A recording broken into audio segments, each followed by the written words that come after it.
अब हुआ ये है कि अब ये मगरबी किनारे का जो वायलेंस है ये है ख़तरनाक वायलेंस, ठीक है। और ये ख़तरनाक वायलेंस इसलिए है कि ये जो जुमा आ रहा है, ये अभी 3 तारीख को, इस जुमे को सैयद हसन नसरुल्लाह ने कहा है कि मैं खिताब करूंगा और अपने लाहेमल का ऐलान करूंगा कि हमने क्या करना है, क्योंकि अभी तक हमास की तरफ से उनको कॉल नहीं गई। लेकिन जो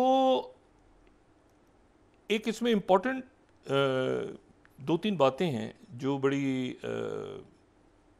इम्पॉर्टेंट, एक तो ये कि आज सिक्योरिटी काउंसिल का इजलास हो रहा है जी। दोबारा, मुत्तहिदा अरब मुतहर्रम अमारात ने बुलाया है। अमारात। मुत्तहिदा अरब अमारात जो है वो सिक्योरिटी जनरल असेंबली नहीं, सिक्योरिटी काउंसिल वो जिसमें 5 मुस्तकिल अरकान हैं, सही। और इस साल जो है 1 साल के लिए जो गैर मुस्तकिल अरकान हैं उनमें यूएई भी है, तो वो करारदाद पेश कर रहा है। तो देखते हैं आज क्या होता है। सही। आज उसको वीटो कर दिया जाता है, सीज फायर होता है, क्या होता है ये देखना है। और जो वहाँ पर जो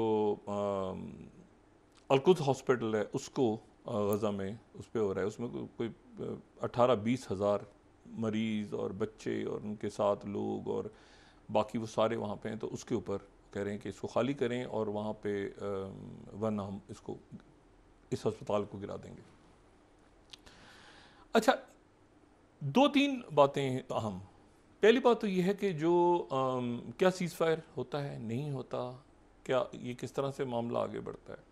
थॉमस फ्रीडमैन बड़े ज़बरदस्त एक तज्ज़ियाकार हैं, लिखते भी हैं और उनकी किताबें भी और उनकी बातें भी। तो उन्होंने न्यूयॉर्क टाइम्स के अंदर आज एक उनका बड़ा इंटरेस्टिंग एक पीस उन्होंने लिखा है, आर्टिकल ऑपेड लिखा है। सही। किताबें भी आ चुकी हैं इनकी, बड़े बड़े गहरी नज़र इनकी जियो पॉलिटिक्स पे। न्यूयॉर्क टाइम्स 23वां, please Israel don't get lost in Hamas tunnels के नाम से, इसराइल के टनल्स के अंदर ही गायब ना हो जाना। अच्छा, तो ये जो है, अच्छा फिर देखें मैं जो बात कह रहा हूँ ना, ये कि इसका ये मामला जो है ना, जैसे नए स्पीकर आए हैं जी। माइक जॉनसन, तो हार्ट्स ने खबर लगाई है कि न्यू हाउस स्पीकर 24वां, an evangelical Christian holds ties to Israel's far right.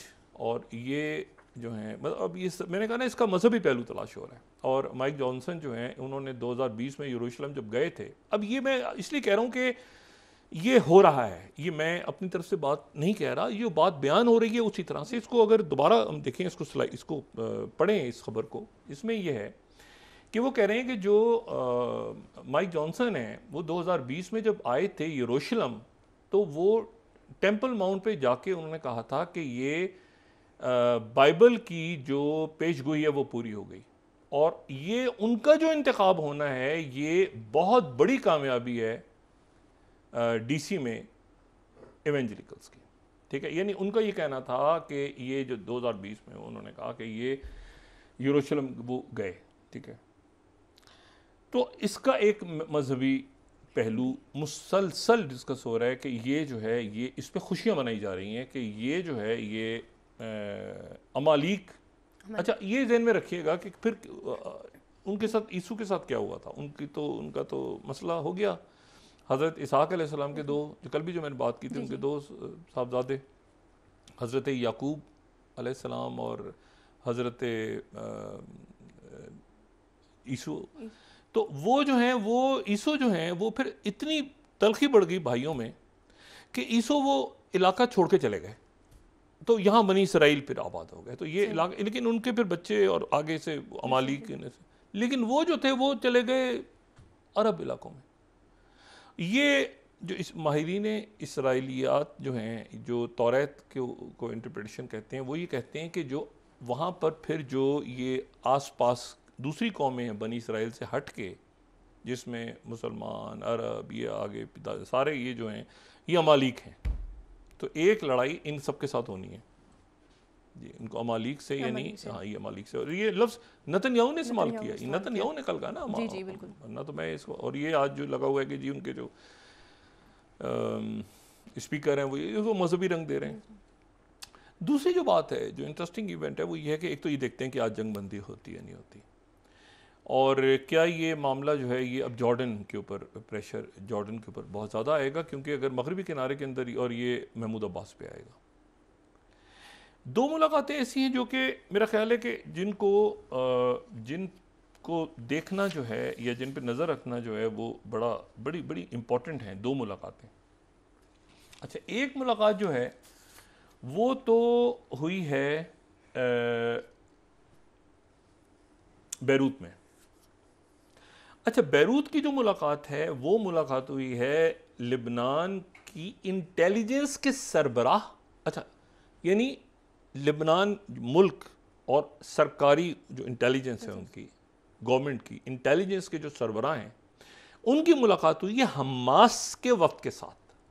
Hezbollah तो वहाँ गवर्न करते हैं, हमास के डेलीगेशन के साथ लिबनान के इंटेलिजेंस चीफ की मुलाकात हुई है, और उसमें उन्होंने कहा है कि यहाँ पर जो है वो, और उन्होंने फिर ट्वीट भी किया उसके बाद, ठीक है, उन्होंने कहा कि जी ये जो है ये मुलाकात बड़ी अच्छी रही, और इस मुलाकात के अंदर जो है वो ये देखा गया कि जनाब आने वाले दिनों में अगर लिबनान के साथ मसला खुलते हैं, फ्रंट खुलता है या यहाँ से जंग शुरू होती है तो हमारी कितनी तैयारी है। तो लिबनान के इंटेलिजेंस चीफ, स्पाई चीफ।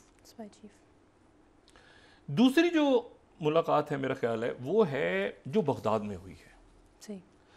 और बगदाद में शिया रहनुमा हैं कैसल गजाली। अच्छा, कैसल गजाली के साथ जो है वो मुलाकात हुई है, और वो मुलाकात भी हमास की हुई है, हमास की डेलीगेशन की।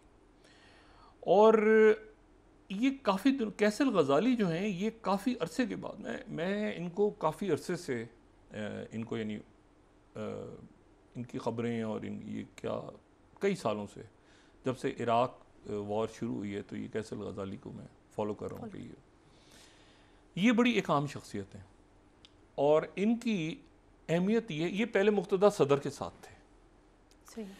और फिर ये अलग हो गए कैसल गजाली, और फिर उसके बाद ये हुआ कि इनको अमेरिकन ने पकड़ लिया, गिरफ्तार कर लिया। अमेरिकन ने पकड़ लिया तो जो इनकी असाब अहले हक है, असाब अहले हक जो इनकी पार्टी है, उन्होंने अमेरिकन्स को कई अमेरिकन्स को अगवा कर लिया, किडनैप कर लिया इनको छुड़वाने के लिए। और उनमें ये और इनके भाई, आखिर में इनके भाई को छोड़ दिया, ये अमेरिकन्स की कस्टडी में थे। और जो चंद बड़े बड़े कैदियों का तबादला हुआ अमेरिकन्स ने किया इराक में, उसमें वो पीटर मोर एक अमेरिकन थे, जो पीटर मोर मेरे ख्याल से वो फ़ौज में तो नहीं थे, लेकिन वो कंप्यूटर के हवाले से या कोई सैटेलाइट या ऐसा कोई उनका काम था, मैं एग्जैक्ट। तो पीटर मोर जो है वो कुछ 2.5 साल तक पीटर मोर और कई दूसरे यरगमाली इनके पास रहे। ये तो खुद ये जेल में थे ना जी, लेकिन ये इनकी जमात अमेरिकन को ले गई उठा के। और आप ज़रा सोचें, ये मैं बात कर रहा हूँ आपसे 2009 की, 2009 में अमेरिकन को अगवा कर लिया, इन्हीं आप ज़रा इनकी वो अंदाज़ा लगाएं। फिर अमेरिकन ने पीटर मोर को छुड़वाने के लिए इनको रिहा किया, ये उससे 26 साल के थे सही।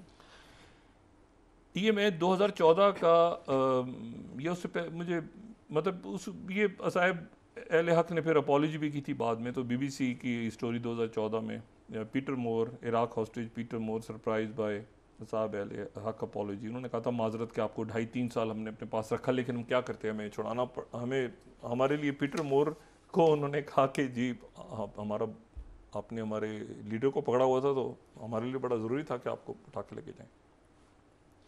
तो ये 2.5 साल तक। अच्छा, अब वो तो कैसल गजाली जो है ये बहुत ज़्यादा फ़ाल नहीं रहे काफ़ी, और कुछ अर्से पहले इन्होंने एक दौरा किया था, ये जो इसराइल का शुमाली बॉर्डर है वहाँ पे इनकी हमास और हिजबुल्लाह से मुलाकात। उसके बाद ये मुझे ऐसा ख़बरों में नज़र नहीं आए। आज इनकी जो मुलाकात है ये इंपॉर्टेंट है, और अमेरिकन ख़ास तौर पे स्टेट डिपार्टमेंट और डिपार्टमेंट ऑफ डिफेंस और इसराइल, वो इनकी इस तस्वीर से, तस्वीर उन्होंने शाये की है, तो इस तस्वीर से वो ज़रा सा कि ये मूवमेंट्स क्या हो रही हैं। अच्छा, ये जो ये सारी इसमें अब आप इस तरह से, अच्छा टाइम्स नहीं, जब 2009 में ये हुआ ना, जी तो दैट जो टाइम्स यानी टाइम्स यूके वाला जी। जो जो संडे टाइम बड़ा Sunday टाइम, ये मैं 15वीं स्लाइड यहाँ पे कोट कर रहा हूँ ताकि लोगों को अंदाज़ा हो कि कैसल गजाली की इंपॉर्टेंस क्या है। कि होस्टेज पीटर्स मोर्स फेट, 15वीं slide, tied to that of Layat and castle Ghazali. यानी आपको अंदाज़ा होगा 2009 में किस अखबार से कि ये कितने इंपॉर्टेंट हैं कैसल गजाली जो हैं, ठीक है। और फिर सुबह गार्डियन उस ज़माने में लिख रहा है, ये 2009 का मैंने रेफरेंस से सिर्फ अंदाज़ा हो, Shia clerics release by US forces provided key to Peter Morse freedom. तो पीटर मतलब इनकी रिहाई हुई तो पीटर मोर को छोड़ा उन्होंने, कहाँ रखा होता है इराक में ये खुदा जानता है। पीटर मोर अब अपनी जगह पे हैं, लेकिन मैं आपको सिर्फ बता रहा हूँ कि कैसल गजाली का सामने आना इस वक्त ये इंपॉर्टेंट है। अच्छा, इसी दौरान जो है वो दागिस्तान में एक अजीब वाक़या हुआ है, रशिया में। अब ज़रा वक्फा नहीं तो मैं आपको बता रहा हूँ कि ये बताता हूँ कि ये मामलात किस तरह उलझ रहे हैं। ये उलझाव भी है इसमें, सीज़ फायर, कहीं पस पर्दा सफारती बातें भी हो रही हैं, हॉस्टेज को छोड़ने की बातें भी हो रही हैं, कहीं ये जंग आगे बढ़ भी रही है। अगर हुक्मरान को फैसला करते हैं तो ये जो हमास, हिजबुल्लाह, इन्होंने अपने फैसले कर रखे हैं, खुद ये हुक्मरानों की बात नहीं सुनेंगे। बल्कि कई मुल्कों के अंदर तो ये है कि ये हुकूमतें खुद भी परेशान है कि ये मामला कहाँ से कहाँ जा रहा है।